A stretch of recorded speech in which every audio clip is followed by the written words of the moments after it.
नमस्कार, मी अमित गद्रे. महाराष्ट्र विशेषमध्ये सगळ्यांचं स्वागत. या बुलेटिनमध्ये तुमच्या आमच्या उपयोगी बातम्या, विशेष सरकारी योजना आणि महाराष्ट्राच्या इतरही महत्त्वाच्या घडामोडींचा आढावा घेऊया. सगळ्यात पहिली बातमी मराठा आरक्षणासंदर्भातली. हैदराबाद गॅझेटियरमधील नोंदी विचारात घेऊन मराठा समाजाच्या व्यक्तींना कुणबी, मराठा कुणबी किंवा कुणबी मराठा जातीचं प्रमाणपत्र मिळवण्याची प्रक्रिया अधिक सुलभ होणार आहे. कारण ही प्रक्रिया अधिक सुलभ करण्यासाठी गाव पातळीवरती समित्या गठीत करण्याचा निर्णय घेण्यात आला. गाव पातळीवरती गठीत समितीमध्ये ग्राम महसूल अधिकारी, ग्रामपंचायत अधिकारी, सहाय्यक कृषी अधिकारी यांचा समावेश करण्यात आलेला आहे. या निर्णयाचा GR सरकारने काढत मराठा समाजाला मोठा दिलासा दिलाय. मराठवाड्यात राहणारे आमचे मराठा समाजाचे लोक आहेत, यांचा कधी काळी त्यांच्या रक्तनात्यातल्या कोणाचाही कुणबी म्हणून उल्लेख झाला असेल तर त्यांना आपल्याला नियमाने ते सर्टिफिकेट देता येतं आणि तो GR देखील इश्यू झालेला आहे. आणि त्यासोबत इतरही काही अनुषंगिक मागण्या होत्या, त्या सगळ्या मागण्या मंत्रिमंडळ उपसमितीने त्या ठिकाणी मान्य केल्या आहेत. प्रमाणपत्र देण्याची जी प्रक्रिया आहे, नियम 2012 यामध्ये जे काही गृह चौकशी म्हणजे चौकशी करणं त्याचं यासाठी त्रिसदस्यीय देखील समिती आपण गठीत केली. त्यातली अगदी बॉटम लेवलला, अगदी खालच्या पातळीवर ग्राम महसूल अधिकारी, ग्रामपंचायत अधिकारी आणि सहाय्यक कृषी अधिकारी अशी त्रिसदस्यीय कमिटी गठीत केली.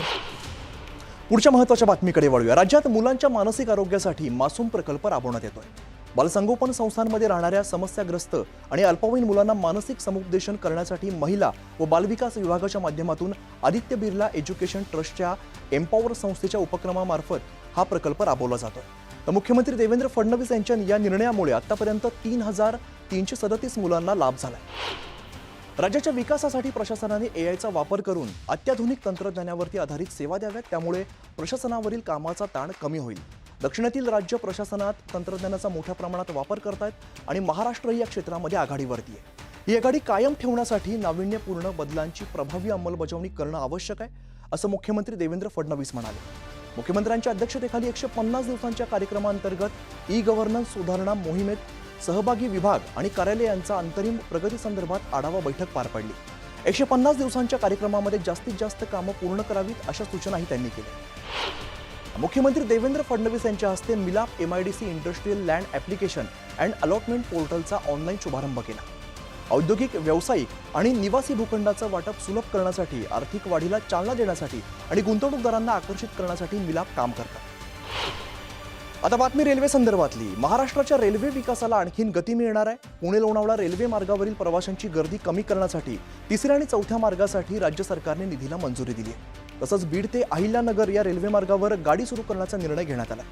अजित पवार यांनी बीड ते परळी वैजनाथ या रेल्वे मार्गातील भूसंपादनाचे प्रलंबित प्रश्न तातडीने मार्गी लावण्याचे निर्देश दिले.